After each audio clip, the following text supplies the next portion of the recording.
Welcome back to Norrath. Last time we worked on northern Felwithe, and today I'm eager to get started on southern Felwithe. So to that end, let's take a look in the crater here.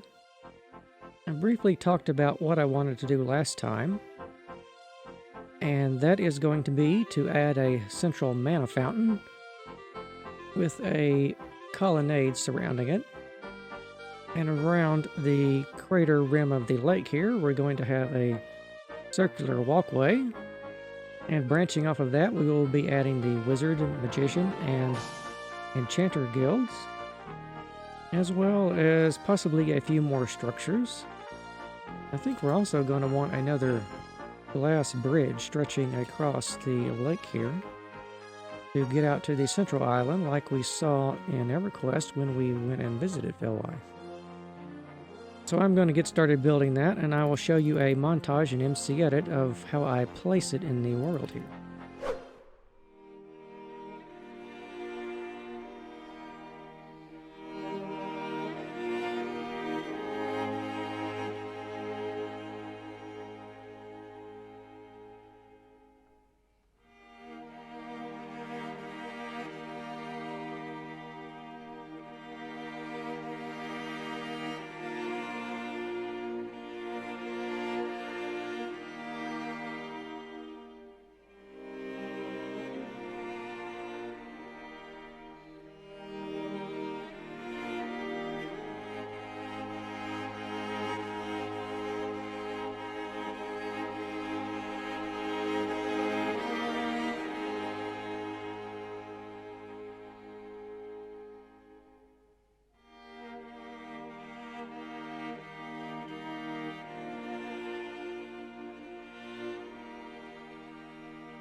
Well, I hope you enjoyed the montage that describes how I built all this. Let's take a look around here and let me describe it to you. So the first thing you will notice is that the central island now has a round colonnade on it. And in the center of that is the Manapool of Felwithe. And this is something I've constructed pretty much entirely out of stained glass. And it is comprised of 3 sets of twisting filaments of pure arcane mana that emanate up from the pool here.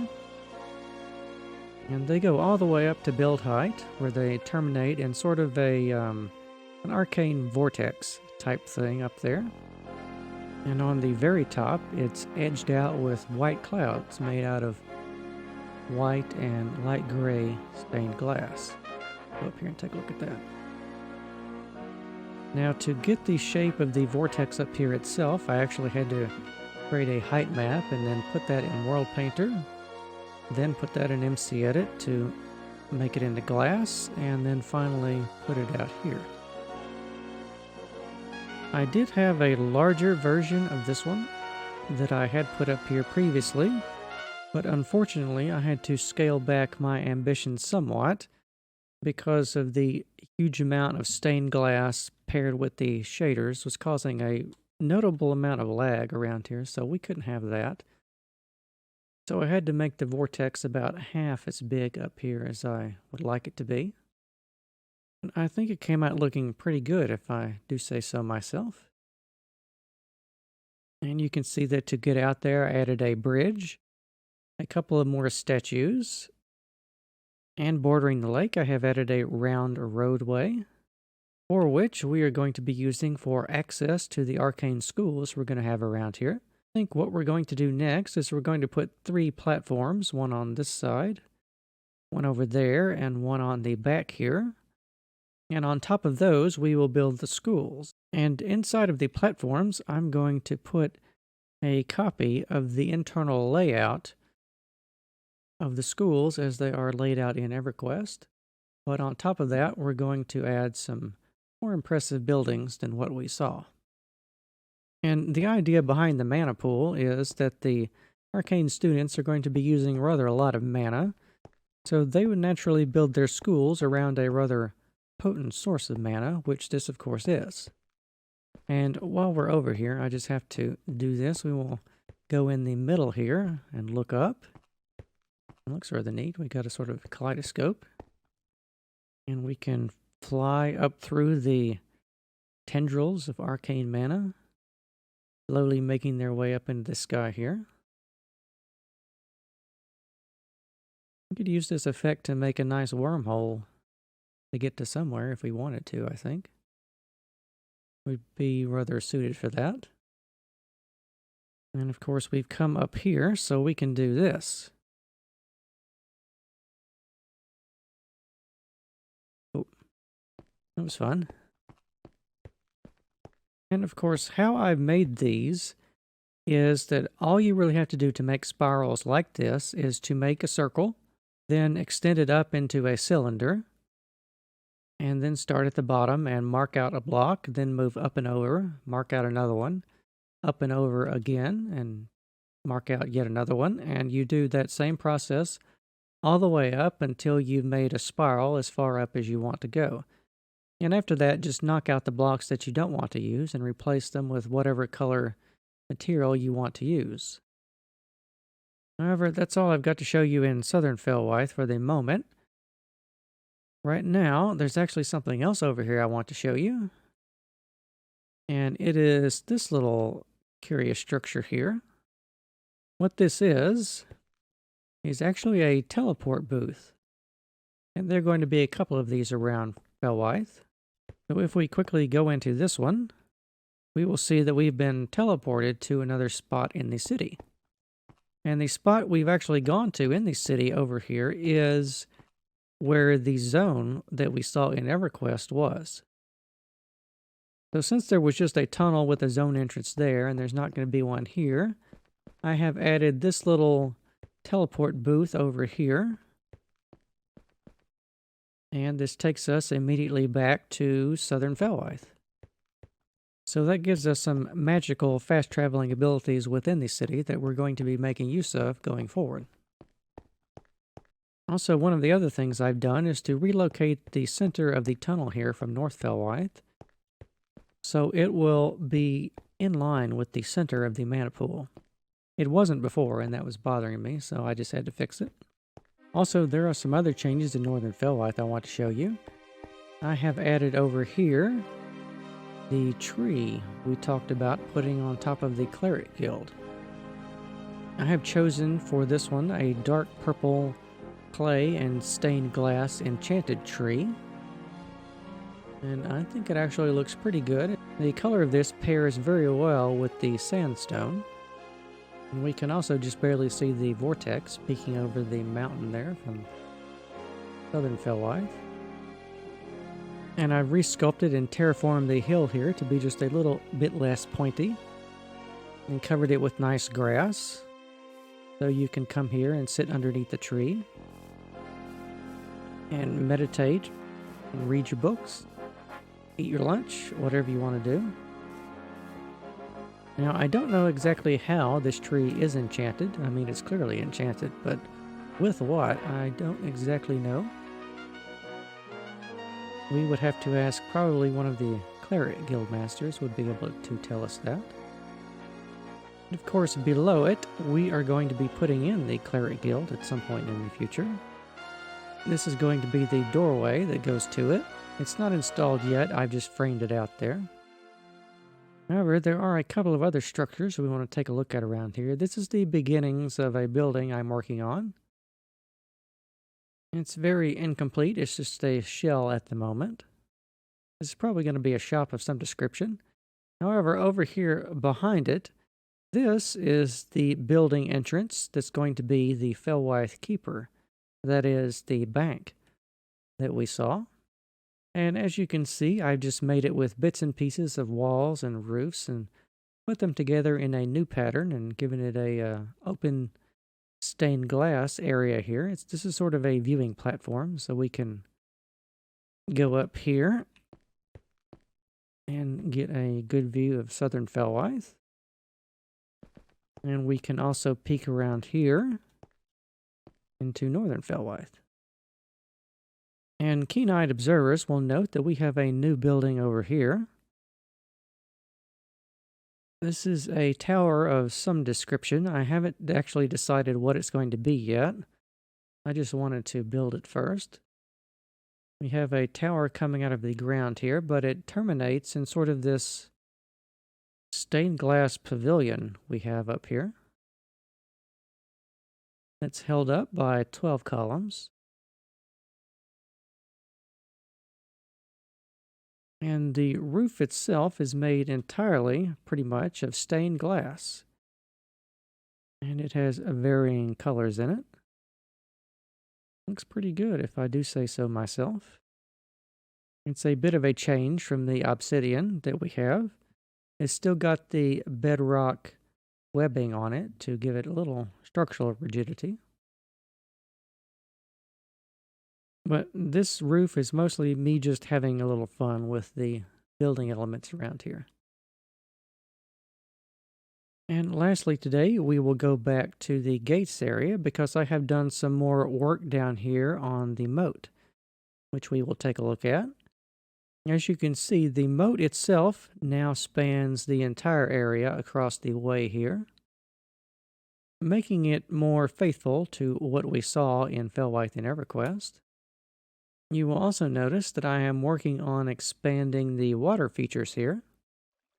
They are a little bit more pressurized and impressive than before. We have some arcs of water that come out from the base of the statue here, 4 on either side. I think I'm probably going to extend these arcs out and make them a little thicker in the middle there. But it definitely looks pretty good when you first come in the gate and see the Paladin Guild here and the statues and the water and everything. Now, some people who will remain nameless have actually had trouble with this moat in the past where they would fall in and drown. So, to make sure that doesn't happen again if we fall in ourselves here, we're trapped in the moat. If we don't get out, we're going to drown. But if we will make our way over this way, we have 4 sets of easily accessible stairs, which will take us in and out of the moat with relative ease. And this was put in by the Paladin Guildmaster because he was really tired of having to fish corpses out of the moat here. And because we can't have our nice clean water getting all fouled up with dead bodies, that would be just really bad. Another thing you will notice that I've added around here are some side platforms. And we're going to be putting smaller houses and various buildings on these, nestled into the hills here. I think these would be residential areas, most probably. And we have them made up here at a couple of heights. So if you were living up here, you could come over here and stand by the wall and look down at the plaza down there and the fountains and everything, with the towers and the trees blowing in the wind. I think this would be quite a nice place to live. Something else I'm thinking about doing is adding a waterfall feature on either side of the moat here.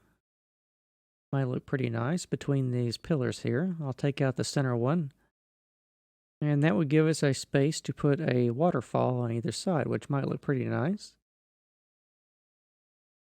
I'm not sure if that would be overdoing it with the water features we already have around here, but I think I'm going to give it a try. There is also another smaller platform over here. It's got a different shape than the one over there. I like to make things mostly symmetrical, but around the edges of things, it looks good to make it asymmetrical. It gives it a sort of tension between the building types. But that's going to be all the time we have for today. I hope you have enjoyed today's episode. Next time, I think we're going to start work on the 3 mage schools, as well as do a bit more work around the city. And I also think that I want to start thinking about what we can do for the underground sections of Felwithe. Because we have to put in things that we put in Freeport, like the cisterns, the tunnels, the drains, and probably some tombs and everything around here as well. So thank you for watching, and I will see you next time.